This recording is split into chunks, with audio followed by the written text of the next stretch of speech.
Hi everyone, welcome to the part 2 of the yesterday's lecture.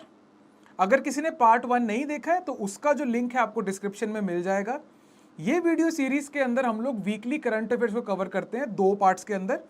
पिछले हफ्ते के जो हॉट टॉपिक्स होते हैं करंट अफेयर्स के, जिनकी बहुत ज़्यादा प्रोबेबिलिटी होती है एग्जाम में आने के लिए, उनको हम 2 पार्ट्स में कवर करते हैं। This is the second part.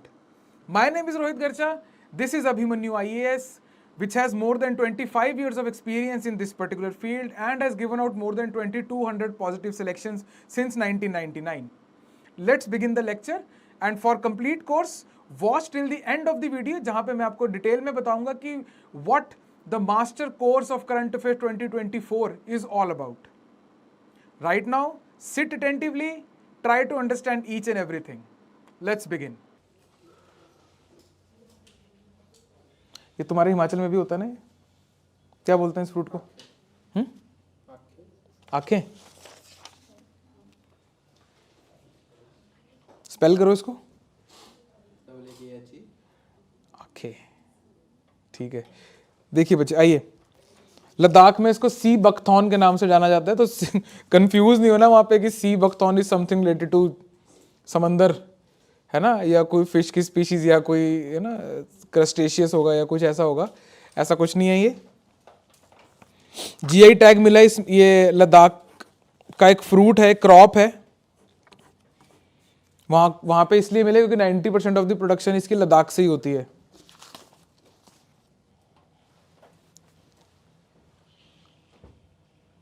यार आंखें कुछ और होता है, इसको कुछ और बोलते हैं, मेरे को याद करा दो। मैं सच बता रहा हूँ, इसका सवाल बन सकता है। मैं तुम्हारे भरोसे आया था। इसको कुछ कहते हैं, वो आपकी लाहौल वाली साइड पे उगता है।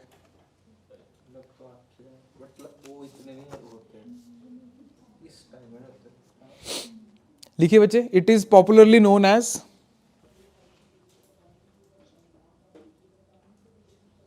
क्या क्या वर्ड बोला आपने अभी? हाँ यही है, यही आपने बोला था। आप भी हिमाचल से हो, देखा है? अरे बाप रे। It is also popularly known as wonder plant.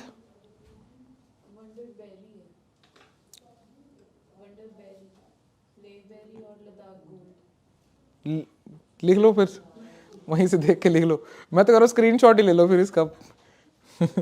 It is called wonder plant, wonder berry, as ma'am suggested, Ladakh gold. बच्चे ऑनलाइन जिसने भी ये वो क्योटो प्रोटोकॉल यहाँ पे लिखा था, आई होप आपको, हाँ कोमल बच्चे, आपको आई होप को क्लियर हो गया होगा। ध्यान रखना उसको, उसके अंडर नहीं है वो, कंफ्यूज होगा। अगर आपने यहाँ लिख दिया तो आपको वहाँ पे भी वही ध्यान में आएगा। गोल्डन बुश,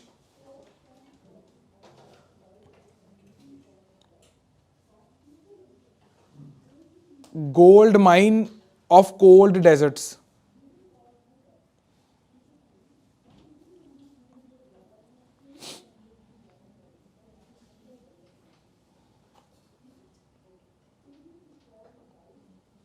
ठीक है, in Himachal Pradesh it is called, spell करो। हाँ, हिमालयन शर्मा, सी चरमा, सी या शर्मा, CHHARMA।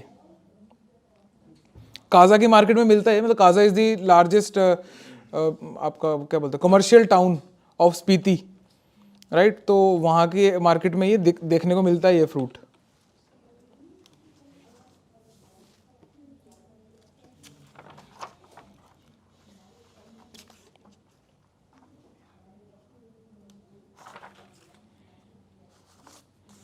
ठीक है, अब ये इतने सारे नाम लिखवाने का मकसद समझ में आया? हाँ, वो कुछ भी पूछ सकते हैं इसमें से कि which is what is called Ladakh gold, what is called golden bush, what is called gold mine of cold deserts, है ना? तो 4 ऑप्शन देके आपको कुछ भी पूछा जा सकता है वहाँ पे, राइट? तो उसलिए आपको ये नाम दिए गए हैं। इधर जीआई टैग मिला है तो पूछने के चांसेस ज़्यादा हैं। उन्होंने गुची मशरूम के बारे में सवाल आया था एक 2020-21 में शायद, राइट? तो वे पूछ लेते हैं। इसके जैम्स वगैरह भी आते हैं by the way, juices, jams और इस सब के प्रोडक्ट्स देखने को मिलते हैं। और अब जीआई टैग मिल गया है और प्रॉफिटेबल क्रॉप है ना। प्रॉफिटेबल क्रॉप होने का सीधा सीधा मतलब ये होता है कि जितना इनपुट लग रहा है उससे ज़्यादा पैसा वापस आ रहा है, प्रॉफिट है इसके अंदर, तो आपको आने वाले टाइम में इसकी प्रमोशन देखने को मिल सकती है। शुरू अभी हो गया, यूपीएससी को अगर पकड़ेगा तो अब पकड़ेगा, प्रमोट होगा ये 3-4 साल बाद, अगर सवाल आएगा तो इमीडिएटली नेक्स्ट ईयर आएगा, उसके बाद नहीं आएगा, right.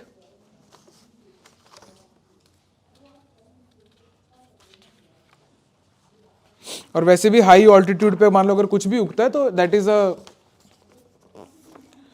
Good thing for that a particular area, right. अगर आप उस एरिया को डेवलप करना चाह रहे हो या कुछ भी करना चाह रहे हो तो उस एरिया के आपको क्रॉप अगर पकड़ रहे हो तो फायदा ही है ना। प्रॉफिट होगा, एक्स्ट्रा पैसा जाएगा, सरप्लस होगा, है ना, तो इधर उधर लगेगा। आइए बच्चे चलें आगे।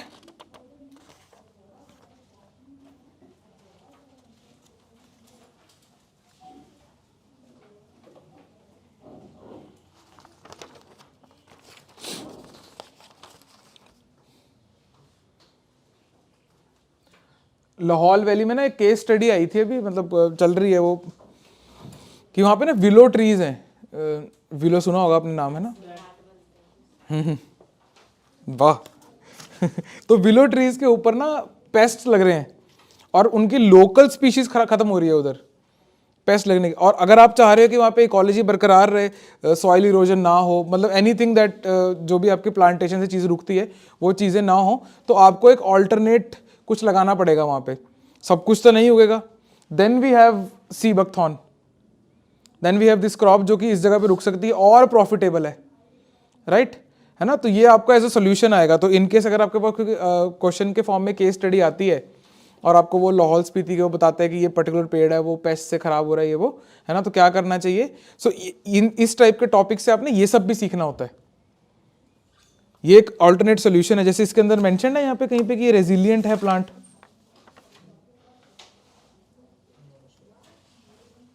मतलब उसमें ये लिखा है कि generally in dry area such as cold desert, है ना। वैसे तो यही अपने आप में बहुत रेजिलियंस की बात है। उस जगह की हर एक चीज आपको मारना चाहती है। If you ever visit there Lahaul Spiti, और एक मतलब ट्राइबल सर्किट है एक हिमाचल का ना, where you start from Chandigarh, then you go to Manali, है ना, उसके बाद आप क्रॉस करते हो, देन यू गो टू मतलब ग्रामफू, बाटल, चंद्रताल क्रॉस करके Losar and Kaza, then Shimla and again Chandigarh. This is called the tribal circuit. गाड़ियों में इसको किया जा सकता है, right. The moment you cross Rohtang, है ना, उस तरफ आप जाते हो, everything tries to kill you, everything. There is no water in air, moisture नहीं है, तो अब जितना मर्जी पानी पी लो आपकी स्किन से मॉइस्चर जाता रहेगा। There is constant landslides, there is no vegetation, अगर कोई जानवर आया तो वो हॉस्टाइल ही होगा, right. So very interesting area. तो इस एरिया को अगर आप थोड़ा सा डेवलप करना चाह रहे हो, लैंडस्लाइड होती रहेंगी, एवलांचेस आते रहेंगे, you can not construct roads, road construction possible ही नहीं है। The bottom area is not stable जिसके ऊपर रोड बननी है, तो वो सिर्फ सड़क कट कर देते हैं हर साल। मतलब वो अभी फेब मार्च के अराउंड कट करनी शुरू करेंगे वो सड़क, कि मनाली को काजा बैक साइड से जोड़ दिया जाए कि उनको वाया शिमला ना जाना पड़े। तो वो फेब मार्च के अराउंड सड़क कट करनी शुरू करते हैं और वो जुलाई तक खुलती है, और वो खुलती है बस अभी अक्टूबर एंड तक, जुलाई अगस्त सितंबर अक्टूबर, for 4 months। They need to cut the road for 4 months, then it is open for 4 months, then closed for 4 months, right. So that kind of area is that, है ना। ऐसे एरिया में अगर आपको डेवलपमेंट करना चाहोगे, है ना, आप थोड़ी इकोलॉजी के ऊपर कुछ काम करना चाहोगे, so this kind of plants you need to know about. चलें बच्चे आगे।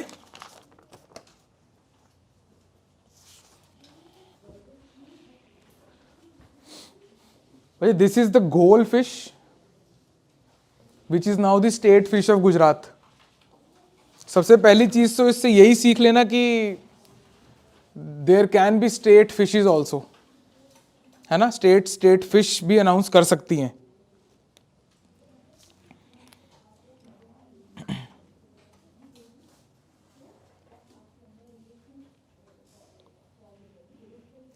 इसके भी पहले बाद में देखते हैं, पहले साइड पे आप एक वो चीज लिख, इसके साइंटिफिक नेम्स वगैरह लिख लीजिए।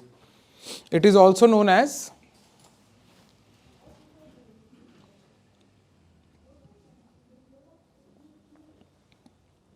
Black spotted croaker fish.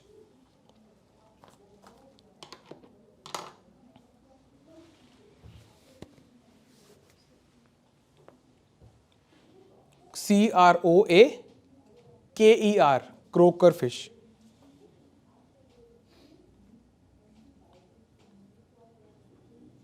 Bracket में लिख लीजिए इसका scientific name, Protonibea diacanthus, PROTONIBEA। बच्चे ये सिंगल वर्ड है एक, प्रोटोनिबिया, DIA मतलब स्पेस DIACANTHUS।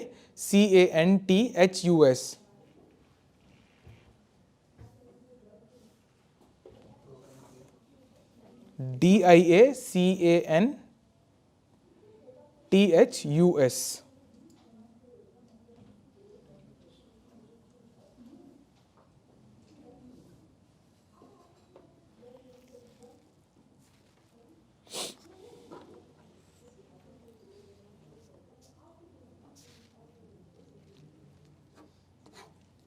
हाँ बच्चे, किसी भी फिश को क्यों डिक्लेयर करते हैं स्टेट फिश? प्रेजर्वेशन के लिए। थर्ड पॉइंट देखिए, declaration will enable Gujarat to be a part of its conservation efforts. इससे ऊपर लाइन अगर आप देखेंगे बच्चे, usually found in Indo Pacific region that stretches from the Persian Gulf to the Pacific Ocean. मतलब कि ये पूरा एरिया, एक बार इमेजिन करो मैप पे कि पर्शियन गल्फ से लेकर पैसिफिक ओशन के बीच में पड़ता क्या क्या है, राइट? तो ये यहाँ पे इस पूरे एरिया में पाई जाती है।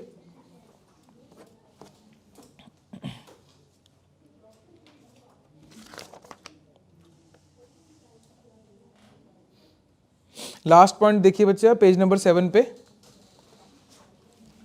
क्यों इसकी इकोनॉमिक वैल्यू हम हाई बोल रहे हैं? It can fetch high price in the market, sometimes as much as ₹25,000 per KG.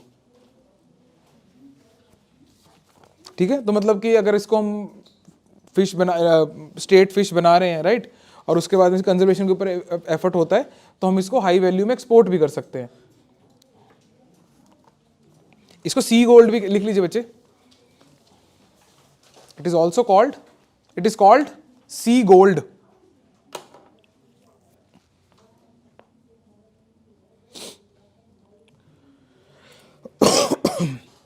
तो एक्चुअली आई वाज, जब ये सी गोल्ड आया, मतलब यहां तक इंफॉर्मेशन बहुत है, तो आई वाज सर्चिंग कि क्यों, मतलब वाई सी गोल्ड।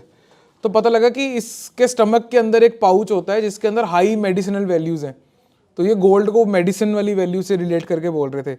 तो यूपीएससी हो सकता है कि why it is called sea gold के ऊपर एक सवाल आ सकता है ना? तो इसी में एरो डाल लीजिए, because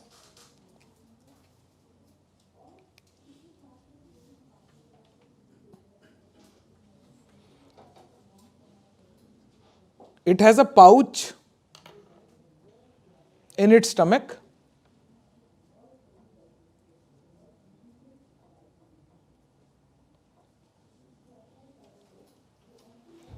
which has medicinal properties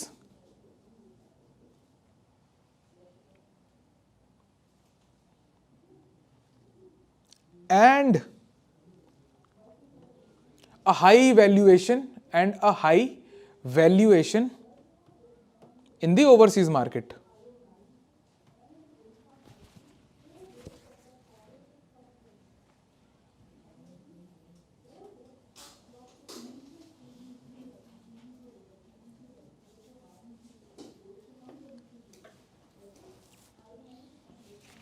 और मतलब अगर आप इसकी फॉर दैट मैटर कोई भी हमारी जो शोर वाली फिशेज हैं, इट्स ए शोर फिश, राइट, कि शोर के आसपास रहती हैं, बिकॉज वहाँ पे पोल्यूटेंट्स बढ़ते जा रहे हैं, तो जो ये वाली फिश है ये ट्रांसफर होती जा रही है आपकी डीप सी की तरफ, है ना? ये इसकी भी केस स्टडी सेम ही है, जब इसके ऊपर रिसर्च करी थी तो यही सब समझ में आ रहा था कि पोल्यूशन की वजह से ये डीप सी की तरफ जाती जा रही है। तो जब हम इसको स्टेट फिश घोषित करते हैं, है ना, और कंजर्वेशन एफर्ट डाल रहे हैं, तो वो क्या डालोगे आप? एक फिश को बचाने के लिए क्या कंजर्वेशन एफर्ट डाल सकते हो? इस आपका पोल्यूशन वाला एंगल ही इसमें रहेगा, राइट, कि इनके इन्वायरमेंट को पोल्यूट ना किया जाए, तो ये थोड़ा शोर की तरफ वापस आएंगी, then you can catch and sell it for 25,000 rupees per KG. और ये फिश का ना साइज शायद आपको पता नहीं लग रहा है इसमें, but it is this big, है ना, आपकी हाँ इतनी के आसपास इसका साइज है इस फिश का। तो मतलब अगर हम 25,000 रुपीज केजी बोल रहे हैं, तो इसमें से लगभग 4 केजीज तो आएगी, 4 to 5 केजीज, तो it's actually a very high value fish. 4.5 kilo, हाँ। तो मतलब लगभग आपके पास में लाख रुपए से ऊपर की वैल्यू इसमें से आएगी, राइट। चलें बच्चे आगे, आ जाओ बच्चे next.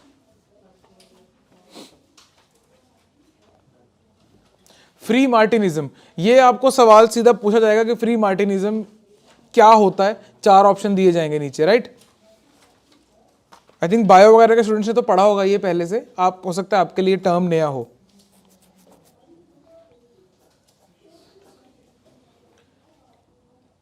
Free martins are sterile female cattle born exhibiting characteristics of both sexes।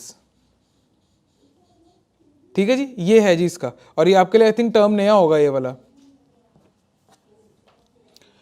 Next is कि फिनोमिना क्यों अराइज होता है, अगर ट्विन्स मतलब हो रहे हैं तो उसके अंदर फ्री मार्टिनिज्म देखने को मिलता है। नेक्स्ट में आपको मेंशन्ड है, this phenomena arises when a male and a female twin develop with in the same uterus, है ना, तो that is the cause of it, कि फ्री मार्टिनिज्म क्यों हो रहा है, दैट इज द कॉज। अब मुझे ये बताओ कि ये कंसर्न क्यों है। यस, हम कैटल को जिस नज़र से देखते हैं, हमारे लिए कैटल एक रिसोर्स है, it's a thing for us, है ना। तो उस केस के अंदर हमको कैटल को रिप्रोड्यूस करवाना होता है, वहाँ पे इसका एक इशू रहता है फ्री मार्टिनिज्म का। तो ये केस स्टडी के तौर पे बाहर आई थी ये बात, लिखिए बच्चे इसके अंदर।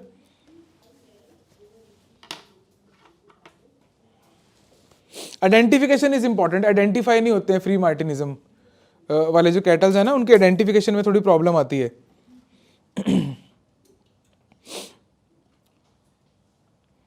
Identifying free Martins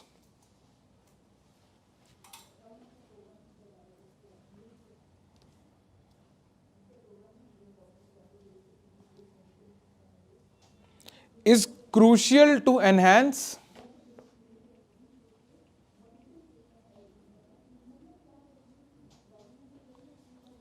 reproductive efficiency in cattle breeding। Thank you।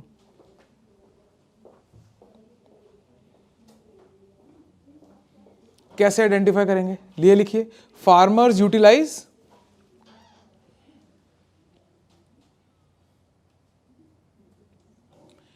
physical and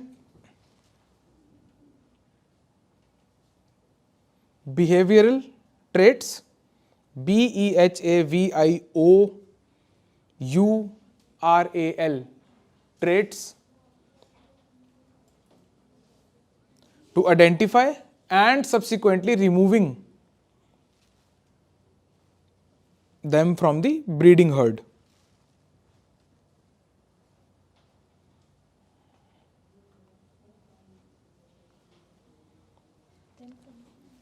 breeding heard. Free Martins के ऊपर या तो आपको स्ट्रेट फॉरवर्ड क्वेश्चन आ सकता है कि फ्री मार्टिनिज्म है क्या, राइट, या फिर इसके अलावा विच मतलब वो वाली 2 स्टेटमेंट दे के और पूछेंगे कि इनकरेक्ट कितनी है, या मतलब आइडेंटिफाई द करेक्ट आंसर वाला 2 स्टेटमेंट्स आके।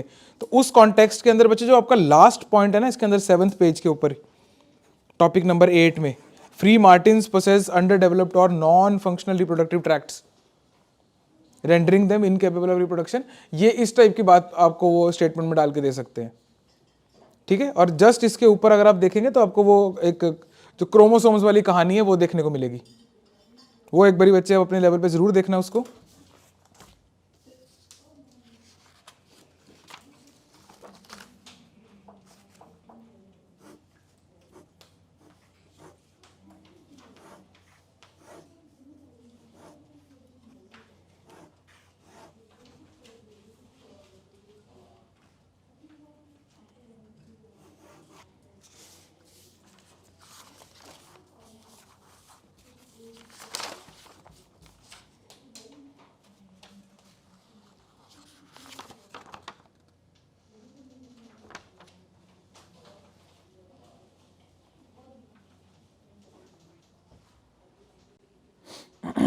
ये भी अभी न्यूज़ में चल रहा है, आपने देखा होगा, इसके ऊपर भी स्ट्रेट फॉरवर्ड सवाल बनेंगे बच्चे। अभी रिसेंटली सतलुज रिवर के अंदर, है ना, उसके सैंड के अंदर ये वाला पर्टिकुलर मेटल मिला है। पीसीएस वाले खासकर नोट कर लो इसको, आपके स्टेट में से बीच में से बहती है सतलुज रिवर, है ना, उसमें से आपको एक ऐसा मटेरियल मिला जो कि बहुत रेयर है, राइट। तो इसके ऊपर सवाल आएगा, आइदर वो पूछ, इसका मतलब कुछ भी पूछ सकते हैं, पीसीएस वाले कुछ भी पूछ सकते हैं इसके ऊपर, इसका एटॉमिक नंबर पूछ सकते हैं, इसके यूजेज पूछ सकते हैं, किस रिवर से मिला वो पूछ सकते हैं।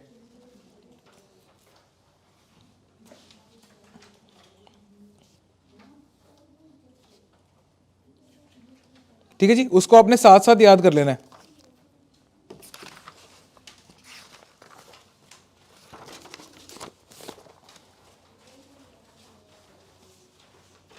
जितनी भी चीज़ें डाली जा सकती थी इसके अंदर मैंने आपको लिख के दे दी हैं इसमें बच्चे, कि मेल्टिंग पॉइंट कितना है, fourth highest of the all metals. ये अगर आप सवाल बनेगा जिसके अंदर स्टेटमेंट्स पूछी जा सकती हैं और इनकरेक्ट मार्क करने को दिया जाएगा, तो वो यही वाली स्टेटमेंट्स हैं। ठीक है जी, एक यूजेस और लिख लीजिए इसके साइड पे।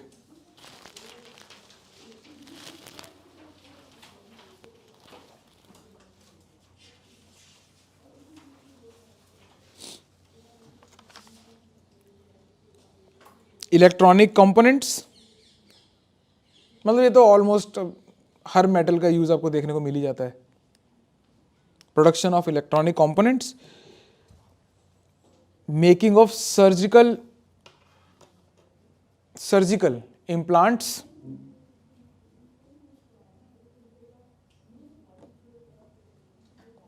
can replace bone, comma, connect torn nerves,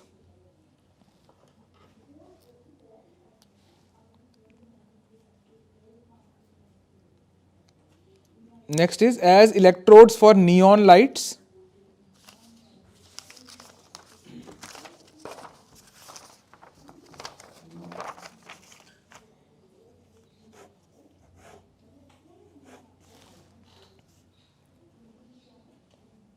high temperature applications,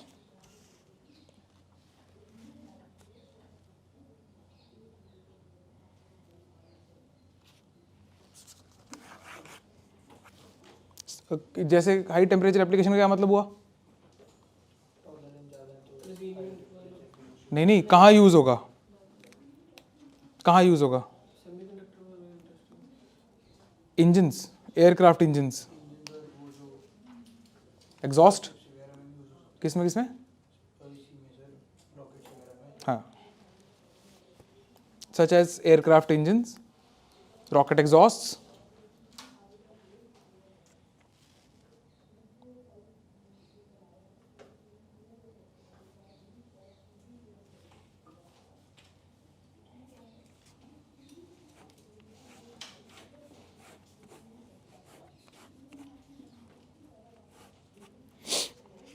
बच्चे पिछला डॉक्यूमेंट निकालिए जरा, डॉक्यूमेंट नंबर 18, 23 नवंबर वाला।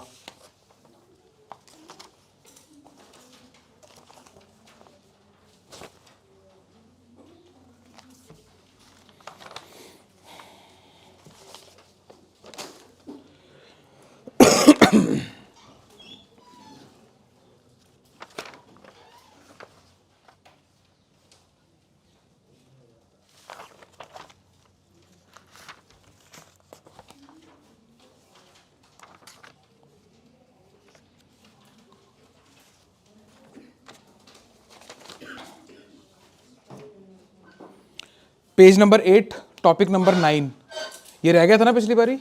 हाँ, ये इंपॉर्टेंट है थोड़ा सा।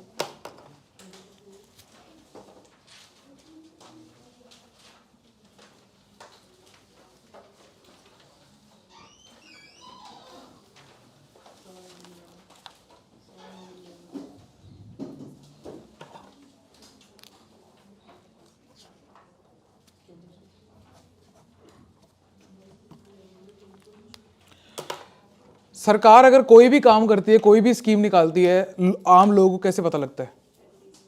एडवर्टीजमेंट से। कहाँ होती है वो एडवर्टीजमेंट?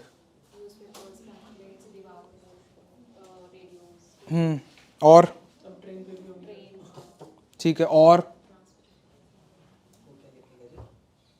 गैजेट, हाँ, और सोशल मीडिया। सोशल मीडिया में अगर आप डिवाइड करना चाहो तो various kinds of social media, right, various kinds of media, जैसे फॉर एग्जांपल इवन पॉडकास्ट है ना, उस पे भी आपने देखा होगा आजकल की वो बंदा सर्विंग मतलब जॉइंट सेक्रेटरी होगा या सेक्रेटरी होगा, वो भी बैठा है पॉडकास्ट के ऊपर, वो भी बता रहा है सरकार क्या कर रही है। क्यों कर रहा है वो ये? इनको एनओसी लेना पड़ता है सरकार उसको, मतलब किसी भी पब्लिक प्लेटफॉर्म जाने से पहले एक सरकारी एम्प्लॉय को अपने डिपार्टमेंट से एनओसी लेना पड़ेगा, राइट। एक एनओसी लेके आते हैं ये लोग सारे, एनओसी मिल रहा है, क्या क्या हो क्या रहा है ये? हाँ, मतलब उनकी तरफ से बात करो एक बार मेरे से। एडवर्टीजमेंट हो रही है। इसका मतलब ये है कि आपको अगर पब्लिक तक पहुंचना है तो आपको पब्लिक के प्लेटफॉर्म्स यूज करने पड़ेंगे, which are mostly private in nature, है ना। न्यूज़पेपर्स सरकार के अंडर नहीं आते, राइट। चैनल्स, न्यूज़ चैनल्स और ये सब तो अलग बात है। आपका सोशल मीडिया हैंडल्स, आपके पॉडकास्ट, आपके यूट्यूब चैनल्स और ये सब जितने भी हैं। Now each and every department, अभी तक क्या हो रहा था कि each and every department, each and every ministry it अपने लेवल पे देखती थी कि हमने कहाँ ऐड चलानी है, राइट। सो अब जो लेटेस्ट पॉलिसी आई है, जिसको आप पेज नंबर 8 पे देखेंगे, अब डिजिटल एडवर्टीजमेंट पॉलिसी 2023,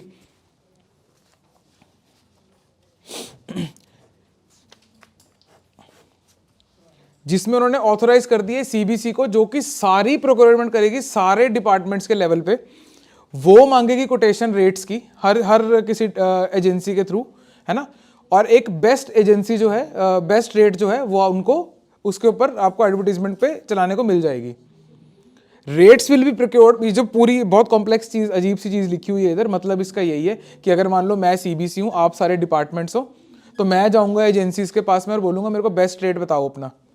अगर जैसे बेस्ट रेट में क्या होता है, जैसे करंटली जो चंडीगढ़ में रेट चल रहा है रेडियोस के ऊपर, दैट इज़ कि अगर अच्छी स्टेशन है तो लगभग 40 से 50 रुपये पर सेकंड की ऐड होती है ना। आपको 1 सेकंड अगर चलाना है तो 40 से 50 रुपये 1 सेकंड का लगता है ना। तो एक रेडियो ऐड मिनिमम 30 सेकंड्स की आपको देनी पड़ेगी, है ना। और उसकी भी क्राइटेरिया होते हैं कि आपको ओवरऑल दिन में कम से कम 40 एड्स चलानी है। इस तरीके से रेट एस्टेब्लिश होते हैं, है ना। And it can go as low as 12 rupee per second, है ना। ऐसे ऐसे रेट्स इसके वेरी होते हैं। तो सीबीसी का काम आपका ये रहेगा, which is central bureau of communication, है ना। किस किस मिनिस्ट्री के अंडर है ये लिखा हुआ यहाँ पे? लेट्स कंफर्म एक बार।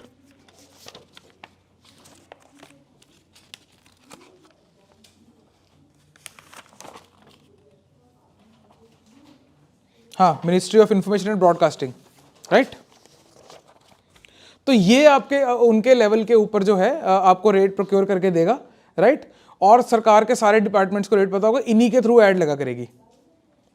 And they are not limited to conventional media sources, है ना, जो रेडियो और ये सब, है ना। बल्कि अगर आप इसमें देखेंगे, आप फर्स्ट लाइन में ही है वैसे तो, to undertake advertisement campaigns on social media, OTT platforms and other digital media. ठीक है जी, मतलब एवरीथिंग। तो सबसे उनके एडवर्टीजमेंट का रेट पूछ के ये लोग बेस्ट रेट्स प्रोवाइड करेंगे आपके सारे डिपार्टमेंट्स को। ठीक है, तो ये है इनकी latest policy, digital advertisement policy, जो कि यूनियन गवर्नमेंट की आई है। उसमें ये बोला जाता है इनको ऑथराइज कर दिया गया है, विच इज दिस सीबीसी। यहीं पे बच्चे एरो डाल के लिख लीजिए आप साइड पे, यहाँ पे लिखा हुआ है कहीं पे, वैसे सीबीसी के साइड पे एरो डाल के लिख लीजिए आप कहीं पे ना।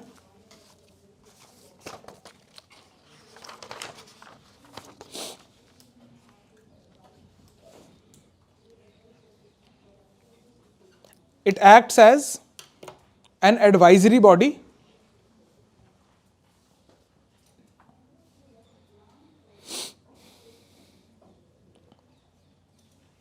to the government on media strategy,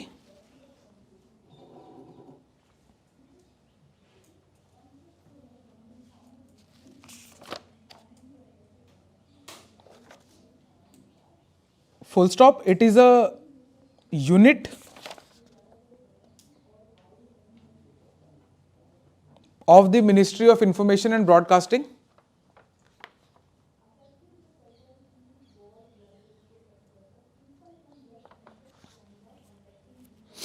basically अगर मैं आपको और आसान भाषा में बताऊं ना, तो दिस इज द एजेंसी जो कि किसी भी मिनिस्ट्री को 360 सोल्यूशन प्रोवाइड करेगी अपनी कही हुई बात पब्लिक तक पहुंचाने के लिए।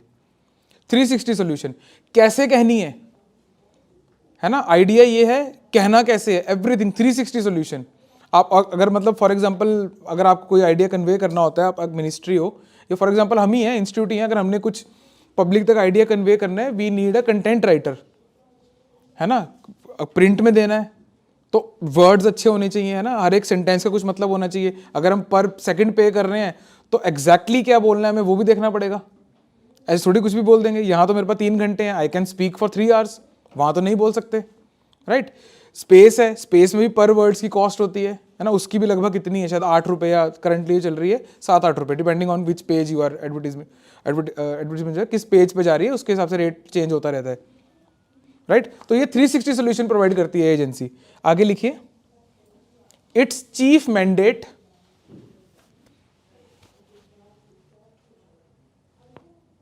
Is to advance government's image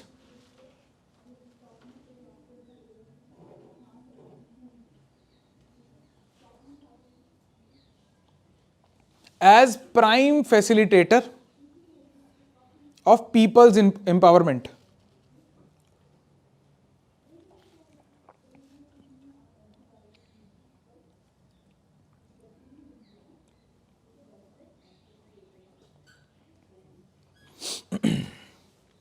एक अगर उनका दिमाग ही खराब हो गया यूपीएससी का, जो कि रहता ही है, तो वो थोड़ा सा एक डीप में जा सकते हैं आगे, वो आप 2 लाइनें और लिख लीजिए, मैं फिर आपका डन हो जाएगा ये, इसके बाद आप कुछ मत पढ़ना। The policy introduces competitive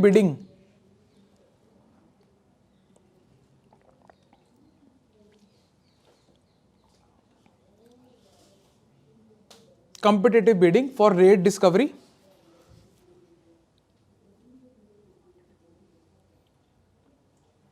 ensuring, क्या इंश्योर होगा इससे कंपिटेटिव बिडिंग से? प्राइस मतलब एफिशिएंसी और ट्रांसपेरेंसी, जो हमारे ईजेम वाला पोर्टल करता है same he.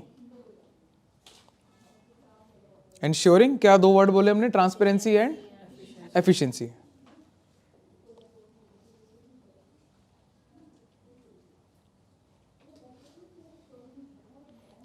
Rates discovered through this process will remain valid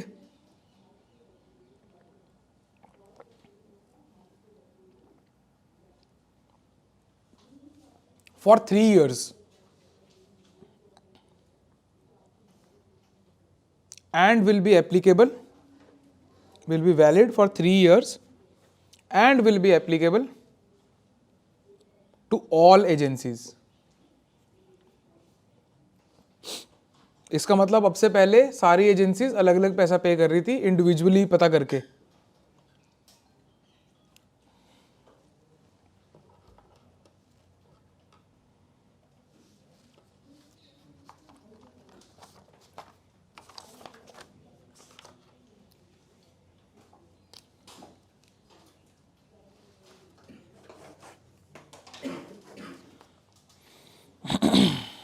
बच्चे इसी के साथ में ना 10th वाला भी देख लीजिए आप साथ साथ में। ये ना आपको अगेन ये आपके पीसीएस और एचसीएस एंड एचपीएस उसमें फुल फॉर्म के तौर से पूछा जा सकता है।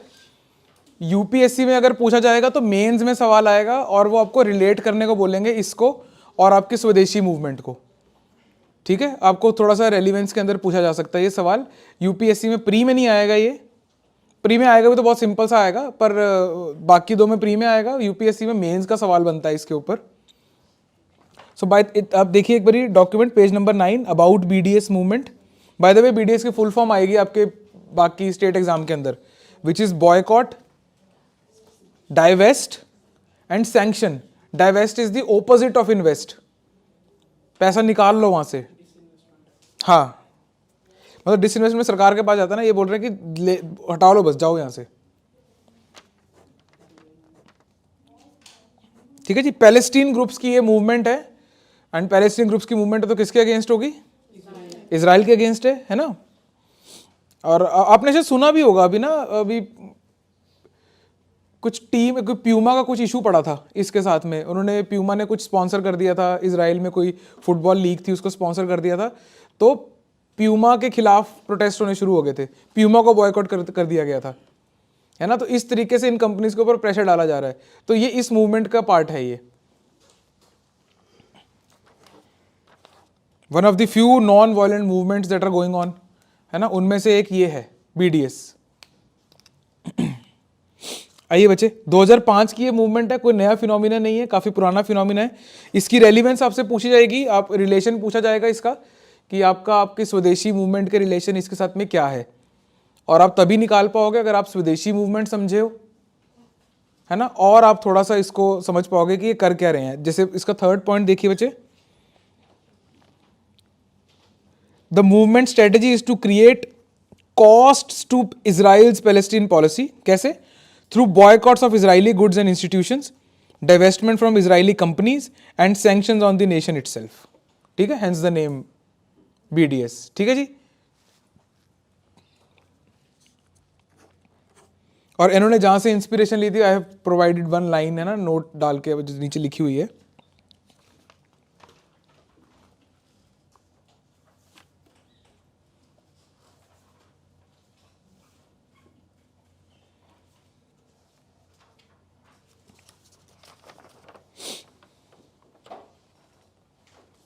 ठीक है जी। तो आपसे जो पूछा जाएगा 2-4 चीजें कि कहाँ पे हो रही है मूवमेंट, बस ये बेसिक्स है। लास्ट वाला जिसमें था वो त्रिशक्ति प्रहार, त्रिशक्ति, तीनों फोर्सेस, है ना, और उनका ये कहाँ हुआ है, कैसे हुआ है, क्या करना चाह रहे हैं, ये इसके अंदर गिवन है। ऊपर ऊपर से पढ़ना, बिल्कुल डिटेल में मत घुसना इसकी, है ना, ज्यादा डीप में जाने की जरूरत नहीं है। आ जाओ बच्चे, आज के डॉक्यूमेंट पे आ जाओ। बाहर बारिश की आवाज आ रही है क्या? फिर 5 बजे तक पढ़ेंगे। आ रही है ना? हाँ, अब आएगी सडनली। आ जाओ बच्चे, ज़्यादा है नहीं टॉपिक, आज कम ही है। Let's take 10 more minutes, then आप लोग चले जाना फिर।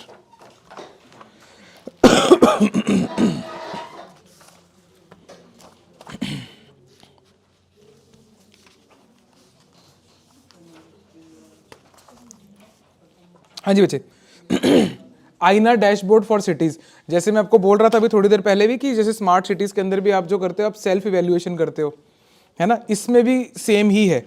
उसके लिए इसी को पढ़ रहे हैं हम, आईना डैशबोर्ड फॉर सिटीज पोर्टल। सबसे पहले तो मिनिस्ट्री आप याद रख लीजिए इसकी। ये जो मैं बोलता रहता हूँ मिनिस्ट्री याद रख लो, आपको याद रहती है कि नहीं रहती है बाकियों की? हाँ, तो ऐसी कोशिश रखना, मतलब की इज द रिवीजन, है ना। और रिवीजन के अंदर भी वो की है कि आप हर बारी पूरा पढ़ना, at least for the first 3 revisions, like read line to line like it's new to you, है ना। जैसे देखी हुई चीज देख के फिर से वापस आ जाओगे, राइट? समझ रहे हो मैं क्या बोल रहा हूँ? और दिस इज द टाइम जब आपको, आई थिंक अब डॉक्यूमेंट नंबर किसकी 12 तक रिवीजन चल रही होगी अभी। मतलब मैं ऐसे नोट्स में लिखता रहता हूँ उसमें कि क्या रिवाइज करके आना है अगली क्लास से पहले, तो आप थोड़ी सी रिवीजन पे आ जाओ। अब क्या है, 30 नवंबर है, अच्छा कल से दिसंबर शुरू है।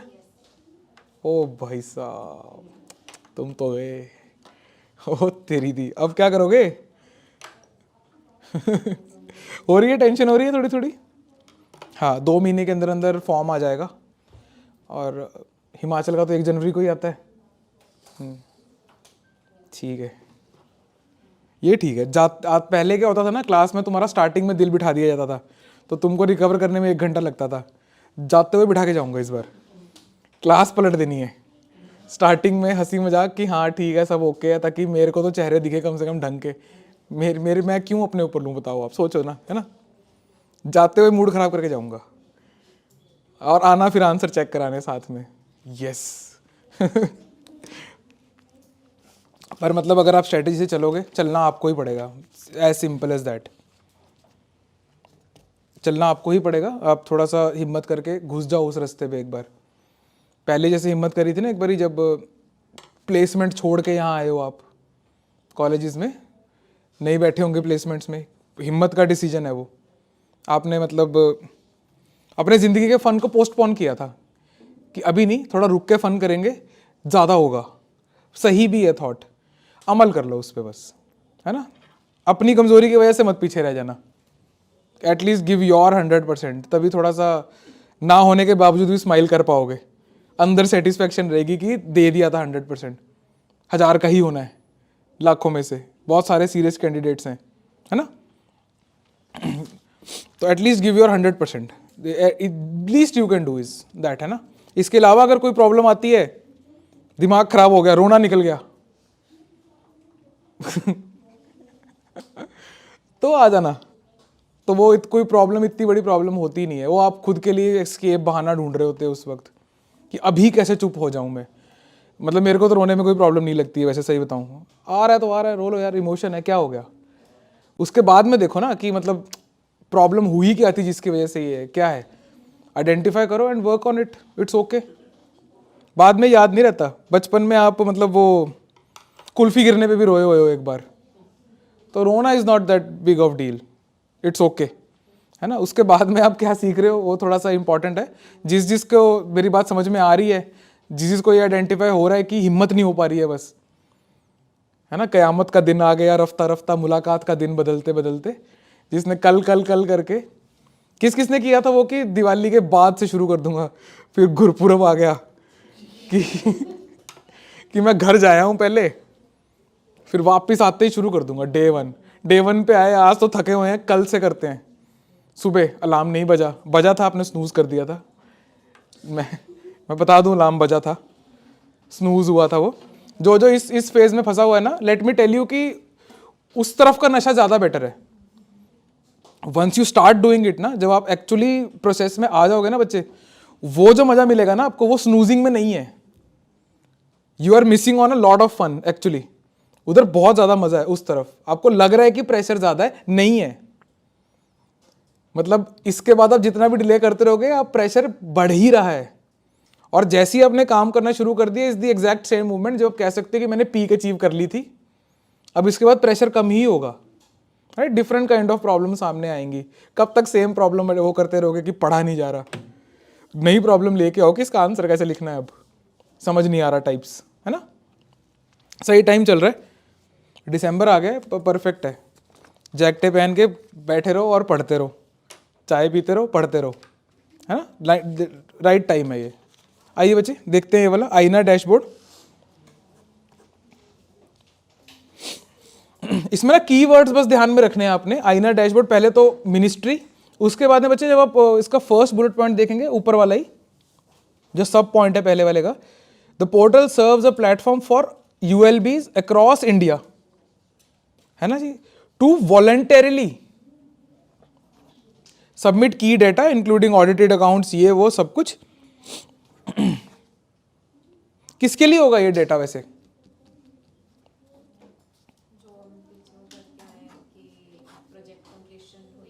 वो तो पहले से है, ये किसके लिए दे रहे हैं?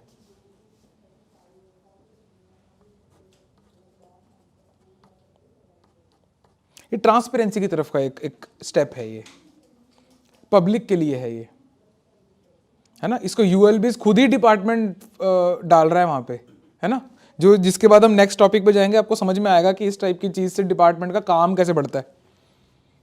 आरटीआई आने के बाद में ऑफिस के अंदर अलग से आरटीआई ऑफिसर्स रखने पड़े हैं, है ना, और अलग से स्टाफ है उस चीज का पूरा, जो कि क्वेश्चंस को रिजेक्ट और सिलेक्ट करता है।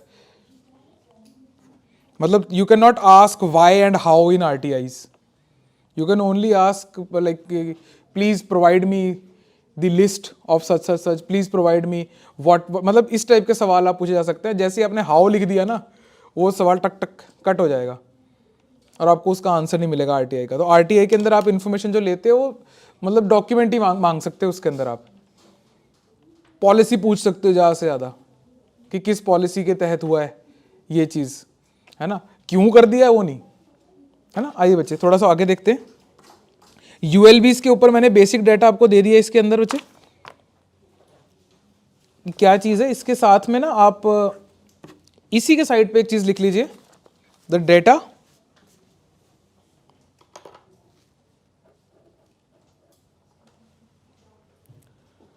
will be based on 5 broad pillars.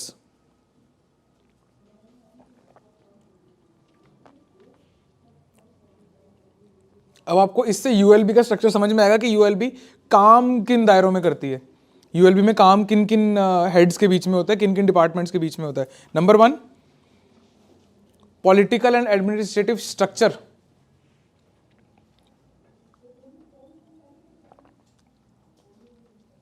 कि स्ट्रक्चर क्या है उनका, कौन बंदा किस पोजीशन पे काम कर रहा है, क्या डेजिग्नेशन है उसकी, क्या क्वालिफिकेशन है। Next is finance, qualification study वाली नहीं आपकी कि आईएएस है या फिर पीसीएस के थ्रू डेपुटेशन पे आया हुआ है, उस टाइप से। नेक्स्ट इज फाइनेंस, प्लानिंग,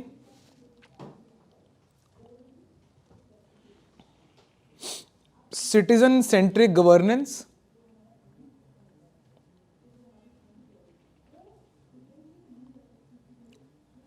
कितने हो गए, 4 हो गए। 5वां is delivery of basic services.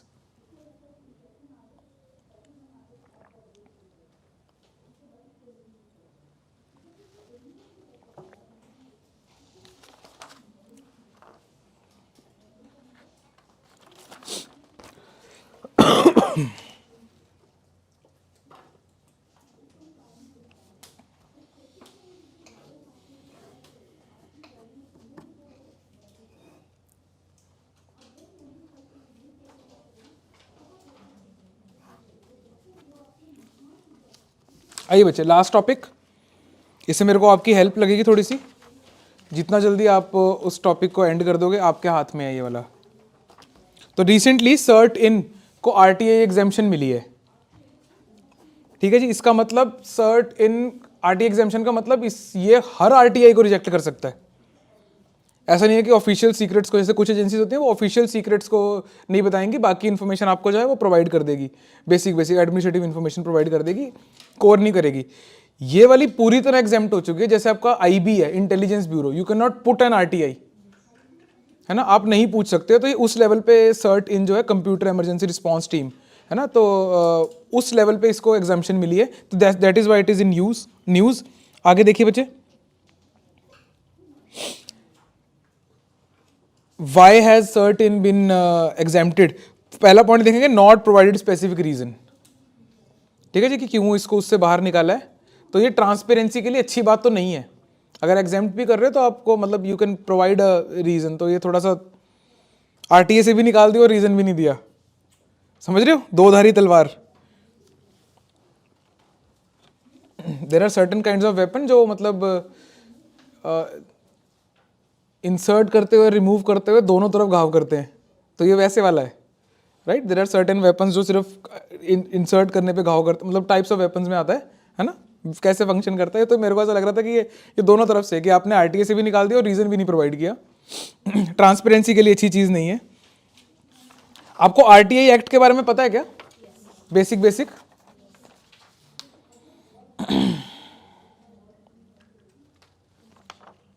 इस नीचे जगह है। एक काम करते हैं, 5 मिनट लेते हैं और बच्चे आरटीआई एक्ट लिख लीजिए आप, बहुत बेसिक सा, जो प्री पॉइंट ऑफ व्यू, जो वो वाली चीजें जो शायद आप प्रोबेबली आरटीआई एक्ट में ना पढ़ो खुद से। ईयर बता दोगे उसका, आरटीआई एक्ट। थैंक यू, अब आपको जल्दी छुट्टी मिलेगी। RTI act 2005 applies to whole of India. Front seat पे बैठ के मेरे मुंह पे ही हंस पड़े तुम। Applies to whole of India, है ना, होल ऑफ इंडिया मतलब ऑल स्टेट्स एंड यूटीज। एक तो सवाल यहीं से बनता है। हालांकि ये 370 के बाद में थोड़ा सा हट गया है ये मामला, कि ऑल जम्मू कश्मीर का ध्यान से देखना पड़ता था कि उस पर अप्लाई हो रहा है या नहीं, उन्होंने रेटिफाई किया हुआ है या नहीं। अब ऐसा नहीं है, मोस्टली आपको ये देखने को मिलेगा कि ऑल ऑफ इंडिया के ये, पर ये पहले से आरटीआई उन्होंने भी रेटिफाई कर रखा था।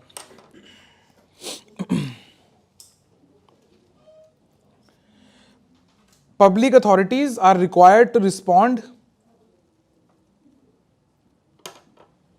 within कितने दिन,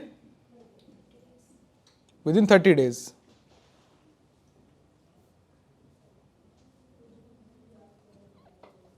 ब्रैकेट में लो, can be extended to 45 days।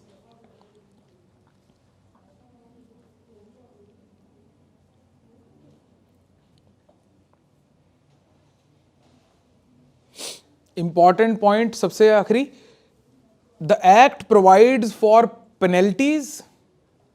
यहां फंसते हैं बच्चे जब आरटीए के ऊपर सवाल आता है ना, the act provides for penalties against officials who withhold information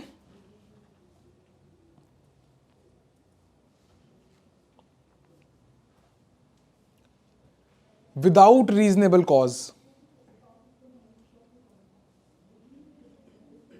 without reasonable cause. एक फन फैक्ट,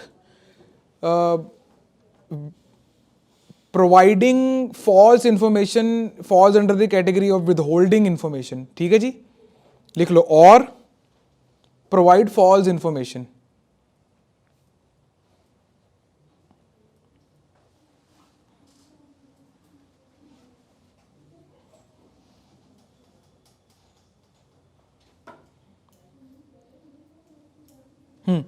अब जहां पे आप लोगों की मेरे को रिक्वायरमेंट है, इसके क्रिटिसिज्म क्या है एक्ट्स के, इस एक्ट का criticism of the act, criticise the act. ये कम पढ़ा होता है। आरटीआई की ना बढ़ाई बहुत हो रखी है कि क्या है ट्रांसपेरेंसी, ये वो, अकाउंटेबिलिटी, सब पता है सबको। What is the criticism of the act? Technicalities ज्यादा वेल नोन नहीं है, जैसे वो बताया ना आपने कि हाउ, हाँ राइट, फिर से देखिए इसमें वो भी होता है ना, पैसे वगैरह भी देने होते हैं कुछ, वो बहुत कम है। परफेक्ट, आपके वाला पॉइंट बच्चे उसमें सबस्यूम हो गया। देखो, exemptions, exemptions and ambigu, can we call it exemptions and ambiguities? Sir but जैसे पहले बहुत कम जब ये आया था, बहुत कम आइटम्स थी इसके एग्जाम्पशंस में, अब बहुत ज्यादा ही हाँ, सारी आइटम्स इसमें आ जाती हैं, सही बात है। और if you actually want an information from a public department, आपको बहुत केयरफुली चिट्ठी ड्राफ्ट करनी पड़ती है। एंड फिजिकली भी ऐसे कोई ऑफिस नहीं है आरटीआई का, सर ऐसे मतलब कि अगर हम देखें तो मतलब कुछ ऐसे किसी हम पर्सन को या किसी अथॉरिटी को ऐसे हम वो मेल डालते हैं, एप्लीकेशन डालते हैं, और ऐसे कुछ फिजिकली ऑफिस बस वो हो गया। फिजिकल ऑफिस की क्या जरूरत है? इन्फॉर्मेशन डिपार्टमेंट नहीं देनी है ना, department is now accountable to through the act. और इसके लिए उन्होंने ट्रिब्यूनल बिठा दिया, सिस्टम बना दिया, ये सब कुछ कर दिया। पर प्रॉब्लम इन सिस्टम की नहीं है। जो पहले आपने बात बोली दैट इज वैलिड उस केस के अंदर। लिख लो बच्चे इसको साथ साथ। क्रिटिसिज्म ऑफ द एक्ट कर रहे हैं हम, ठीक है जी। नंबर 1 इज एग्जेम्पशन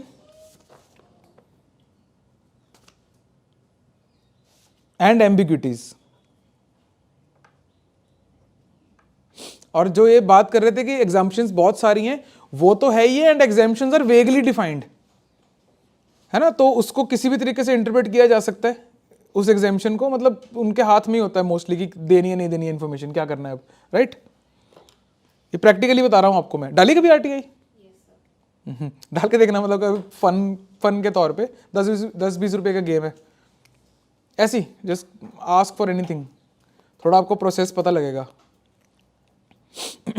और ये हो गया। आगे क्रिटिसाइज द एक्ट।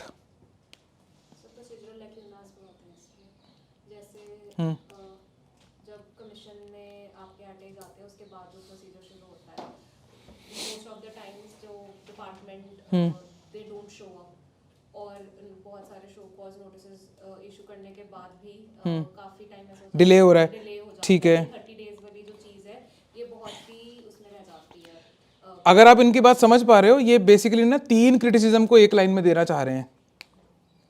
एक एप्लीकेशन के डिले होने के 3 कारण हो सकते हैं, राइट। एक कि वो ओवरबर्डन्ड है, ऑलरेडी ओवरबर्डन्ड है यार वो। जैसे फॉर एग्जांपल अगर आप हेल्थ डिपार्टमेंट में दे रहे हो, चंडीगढ़ यूटी हेल्थ डिपार्टमेंट में आप आरटीआई दे रहे हो, हेल्थ डिपार्टमेंट के पास में पहले ही बहुत काम है, प्लस आप उनको आरटीआई दे रहे हो तो आरटीआई डिले होगी उस केस के अंदर। दूसरा, आपने स्टाफ अंडर ट्रेन रख दिया, they are not proficient in the language, they are not able to make out कि यार इसमें ये देनी है इन्फॉर्मेशन, कैसे देनी है, क्या करना है क्या नहीं करना है। तीसरा, मेलाफाइड, कि देनी ही नहीं इन्फॉर्मेशन, मैंने जाओ जो करना है कर लो। तो रिस्पॉन्स ना आने की ये 3 कारण है ना। तो इसको फैला दो, यही कहना चाह रहे थे। केसेस में ये भी क्या क्या डिनाई कर दिया जाता है कि इंटेलेक्चुअल राइट्स में ये मतलब हाँ, वो एम्बिग्यूटी में आ गया। डिस्क्लोज दैट हाँ एम्बिग्यूटी में आ गया, वो लॉ की एम्बिग्यूटी है, वो किसी तरह किसी भी उसको कर लेते हैं। लिख लीजिए बच्चे, number 1 point, doesn't cover political authorities. सही बात है। वैसे क्या पॉलिटिकल अथॉरिटीज की बात कर रहे हो बच्चे आप? जैसे पीएम केयर्स फंड था, वो तो ट्रस्ट है ना, प्राइवेट हो गया।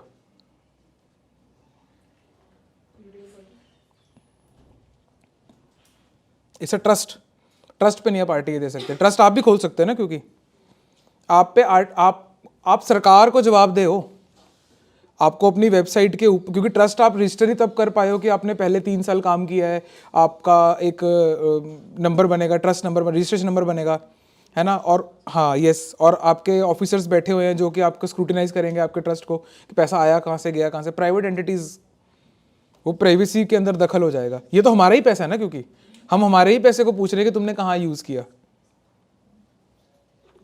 किसी रिलीजियस प्लेस में दान दे के हमें बाद में पता लग रहा है कि यार यहाँ तो पैसे का घपला हो गया, तो लोग हंगामा करेंगे कि इसके प्रधान को अरेस्ट करो, है ना, क्योंकि ये हमारा पैसा है। ये घर में नहीं करेंगे, घर में लोग नहीं करेंगे, है ना। चलिए लिखिए इसको, ओवरबर्डन्ड पब्लिक अथॉरिटीज। जहां जहां डिसएग्री करोगे मेरे को बता देना। ओवरबर्डन्ड पब्लिक अथॉरिटीज, और जितना जितना एक्ट फेमस होता रहेगा उतना ज़्यादा बर्डन बढ़ता रहेगा, ओवरवेल्म हो जाएगा सिस्टम आरटीआई को लेके, है ना। और आपका नॉर्मल फंक्शनिंग खराब होगी। इस चक्कर में उस पर और आरटीआई आएंगी कि इसकी सैलरी डलनी थी, डली क्यों नहीं भाई, है ना। कब डलेगी? आपके पहले वाली आरटीआई का जवाब बना रहे थे, है ना जी। तो ये एक्चुअल प्रॉब्लम्स हैं इनमें डिपार्टमेंट्स के अंदर। और क्या बात करी थी? Delay in the response, delay in processing request. और जब डिले होता है तो it will lead to frustration. किसकी फ्रस्ट्रेशन? इंफॉर्मेशन सीकर की फ्रस्ट्रेशन। और वो कहां निकालेगा? इंफॉर्मेशन गिवर के ऊपर, आप लोग एक समय पे। और कैपेसिटी एंड ट्रेनिंग इश्यूज की बात करी थी हमने, कैपेसिटी एंड ट्रेनिंग इश्यूज।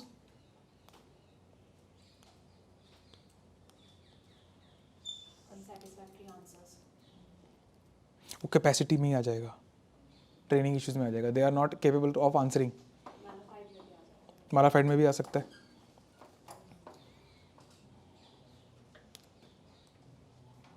एक काम करते हैं, मैलाफाइड को ना थोड़ा सा और umbrella term, miss use of the act, उसमें डाल दो।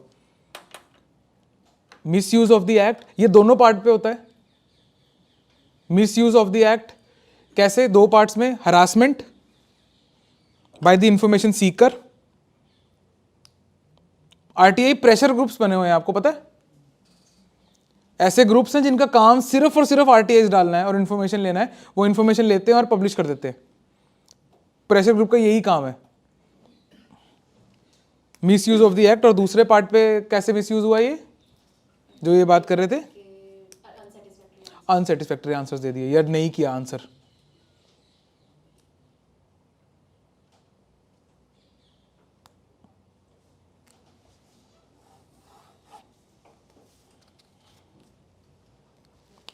और कुछ आ रहा है दिमाग में? ये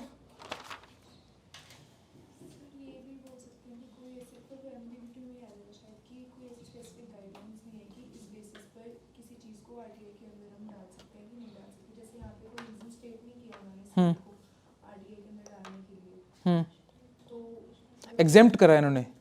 हाँ जी सॉरी, एग्जाम्प्ट करने के लिए कोई स्पेसिफिक रीजन नहीं है कि कौन सी अथॉरिटी को किस बेसिस पर एग्जाम्प्ट किया जा सकता है आरटीआई के अंदर।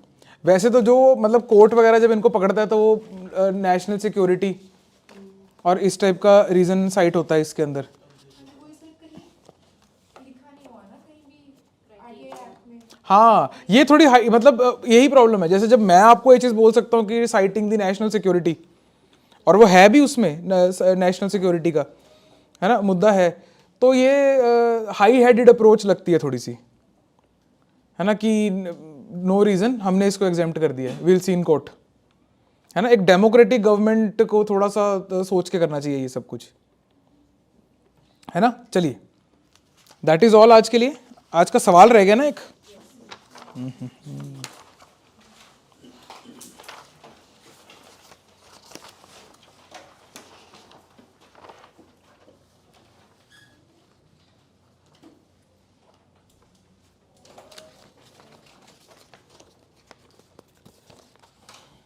India can become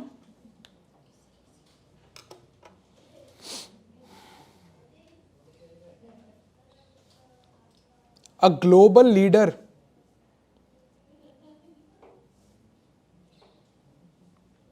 and a guiding lantern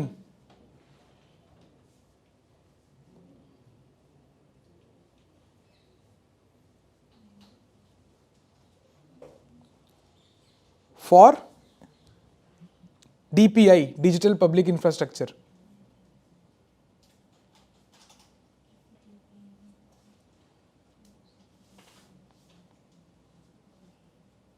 comment, ठीक है, ऐसे टाइप रहेगा ये, इसमें मतलब कुछ नहीं है, उड़ना है, इधर उधर जाओ जहां तक जाते हो। और हमारे पास नेक्स्ट हाफ एन आवर का टाइम है बच्चे, तो जो जो यहाँ प्रेजेंट है जिन्होंने पहले आंसर दिए थे वो आ जाओ अभी उधर ही, ठीक है बच्चे। और ऑनलाइन जो है जैसे बच्चे ये वाले आंसर्स होते हैं मैं आपको आपके वाले भी जो हैं भेज दूंगा, रेफरेंस पॉइंट के साथ में चेक होंगे आपके आंसर्स। मीनवाइल जिन्होंने नया ज्वाइन किया है ऑनलाइन, आप अपने आंसर्स यहाँ भेज सकते हैं। And don't forget to mention your ID and your name, जो आपका रोल नंबर है अभिमन्यु का वो मेंशन करना मत भूलना उसके अंदर। अभी मैं देख रहा हूँ कि जिन बच्चों के आते हैं, हालांकि आपका नाम क्योंकि मेरे पास लिस्ट में है, मैं अगर वेरीफाई करके फिर चेक कर देता हूँ, तो इस वजह से जिनका स्किप हो रहा है वो इस वजह से हो रहा है कि आपने वहाँ पे आईडी वगैरह मेंशन, रोल नंबर मेंशन नहीं किया होगा। काफ़ी उसमें आंसर्स का ज़्यादा आते हैं, तो आई वोंट चेक जिनके अंदर उसमें वो नहीं लिखा होगा, मेक श्योर। ऑलराइट बच्चे, thank you so much. So that is all about today's lecture. I hope कि आज जो हमने पढ़ा है इसमें से आपके प्रीलिम्स और मेंस में कुछ रेलिवेंस के साथ सवाल आ जाएं। अगर सवाल आ गया इसमें से, you will definitely be having an edge over a major population of India who is preparing for the same examination right now. Let me tell you about the current affairs master course 2024। इस course के अंदर आपको basically 3 चीजें मिलती हैं जिसके through आपका जो करंट अफेयर्स है वो पूरी तरह सॉर्टेड हो जाएगा for your pre, mains as well as your interview. Number 1, you get weekly lectures जो कि ऑफलाइन या फिर ऑनलाइन फॉर्मेट में लाइव आपको मिलेगा। क्या फर्क है इसमें और अभी करंट वीडियो के अंदर, दैट इज कि इसके अंदर आपके पास में इंटरेक्शन, काउंटर क्वेश्चनिंग करने की सहूलत होगी। नाउ एवरीबडी नोज कि अगर आप काउंटर क्वेश्चनिंग और सवाल जवाब करते हैं तो आपकी मेंटल एबिलिटी इंक्रीज होती है, आपके न्यूरल नेटवर्क्स बढ़ते हैं। That is how we should prepare for anything. Next, you get weekly PDFs. जो टॉपिक्स यहाँ पे कवर नहीं होते हैं लेक्चर्स के अंदर, उसको वीकली पीडीएफ के फॉर्मेट के अंदर आपके डैशबोर्ड के अंदर प्रोवाइड किया जाता है, राइट, ताकि आपका कुछ भी पार्ट जो है वो मिस ना हो, इसके बाहर आपको जाने की जरूरत ही नहीं है। Last, you get weekly test. जो भी हमने पढ़ा है उसको हम कंसोलिडेट करेंगे वीकली एक टेस्ट देके, राइट। दिस इज द त्रिशूल मॉडल। अगर आप त्रिशूल गाड़ दोगे तो उसके बाद में आपको करंट अफेयर से परेशान होने की जरूरत नहीं है। This is the complete course. इस कोर्स के बाहर आपको कुछ भी और पढ़ने की जरूरत नहीं है। Link is in the description, go check it out and subscribe to the channel, ताकि आपके पास ये जो लेक्चर्स हैं ये आपको रेगुलरली आपको मिलते रहे, कुछ भी चीज आपकी मिस ना हो। अगर आपने सोच लिया है, we have dreamed it, we can do it. जिद से जीत तक।